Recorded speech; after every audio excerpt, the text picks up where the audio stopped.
Thanks for joining me on episode 813 of the Inspired Stewardship Podcast. I'm Bob Loddick from Seed Time, and I challenge you to invest in yourself, invest in others, develop your influence, and impact the world by using your time, your talent, and your treasures to live out your calling. Having the ability to grow your money like a seed is key to learning God's way of handling money.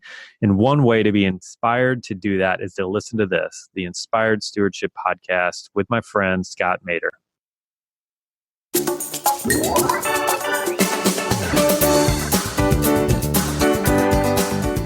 That means in a year, you've wasted over 1,000 hours of wasted time. That's 43 24-hour days, or over 86 days of 12-hour days. It means you've wasted tons of time, and yet that's honestly what most people do. Welcome, and thank you for joining us on the Inspired Stewardship Podcast. If you truly desire to become the person who God wants you to be, then you must learn to use your time, your talent, and your treasures for your true calling.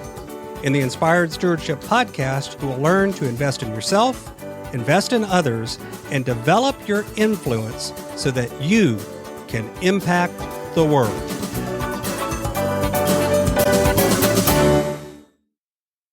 In today's episode about impacting the world by stewarding your time, I talk with you about things that trigger you to waste time.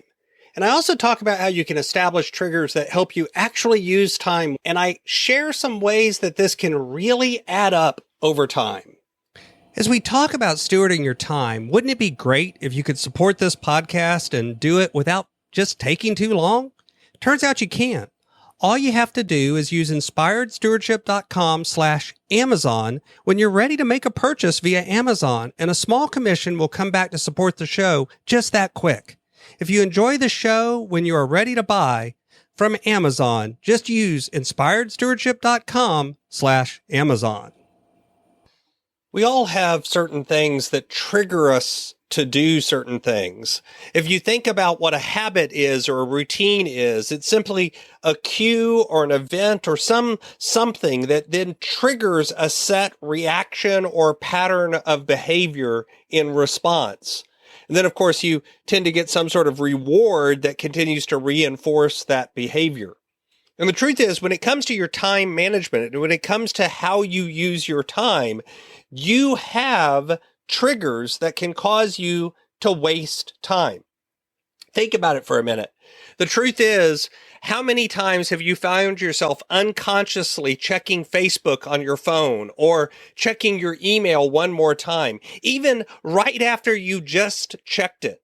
In fact, literally, as I'm recording this, part of me wants to reach out to my phone right now and check Facebook because it's sitting within sight. And for me, that's one of those things that can trigger that distraction. It triggers part of my brain is focused on the phone instead of the task at hand. The same thing can happen when you have email open on your computer. When you have it open on that tab and then all of a sudden there's a number on that tab, or when there's that little red number on your icon on your phone that tells you that you have an unread message on Facebook or on Facebook Messenger or on your notifications or on your email.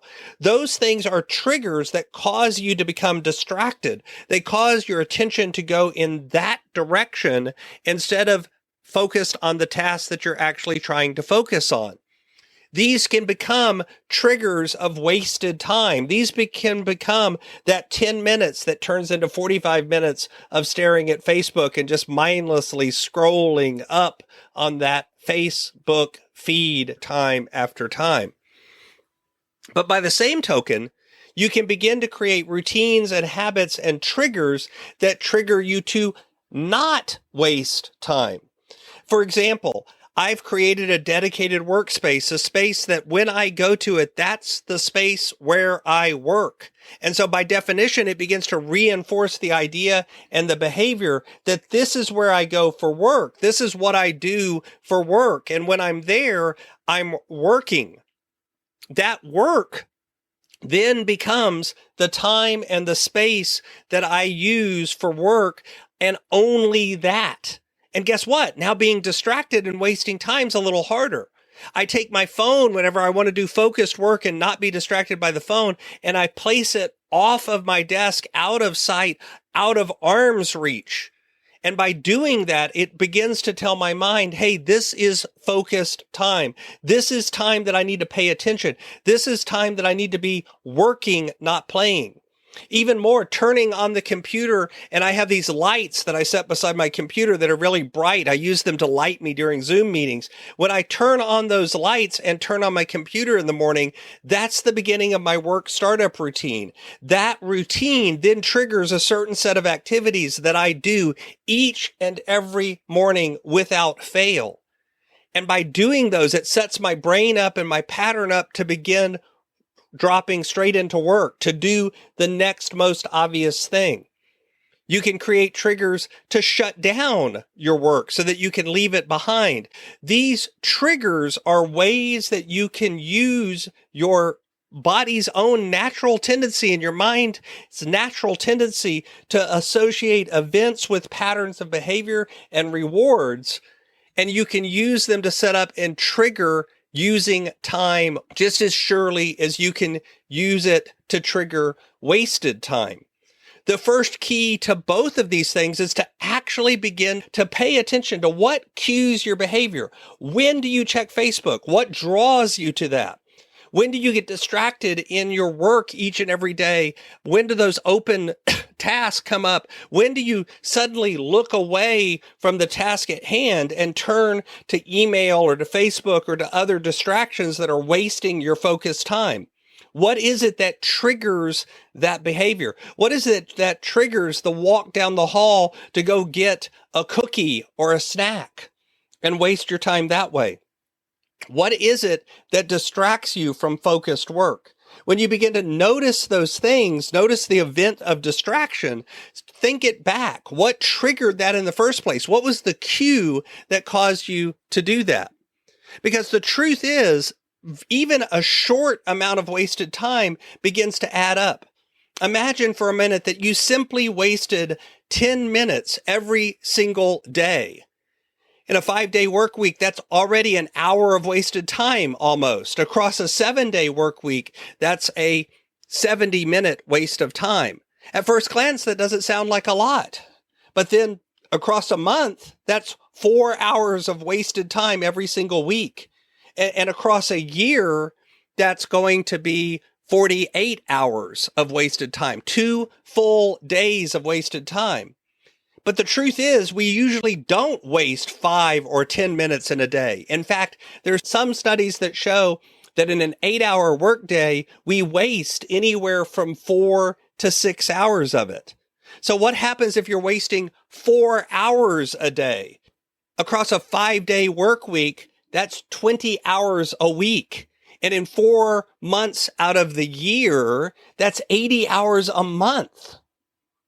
That means in a year, you've wasted over 1,000 hours of wasted time. That's 43 24-hour days, or over 80 days, 86 days of 12-hour days. It means you've wasted tons of time. And yet that's honestly what most people do.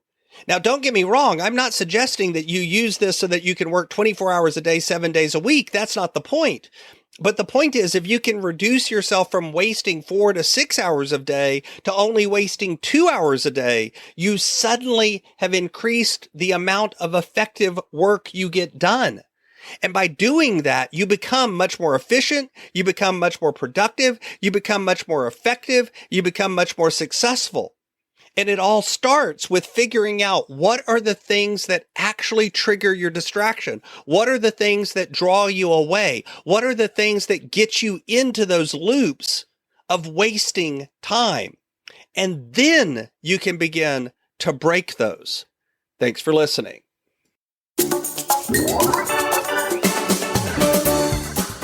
Thanks so much for listening to the Inspired Stewardship podcast.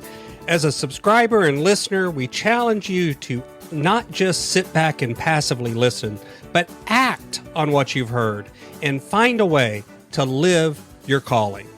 If you like this episode on the stewardship of time, be sure to sign up for our Stewardship of Time Tips series by going to inspiredstewardship.com/time or texting 44222 Time Tips, and that'll get you our best tips on stewarding your time. Until next time, invest your time, your talent, and your treasures. Develop your influence and impact the world.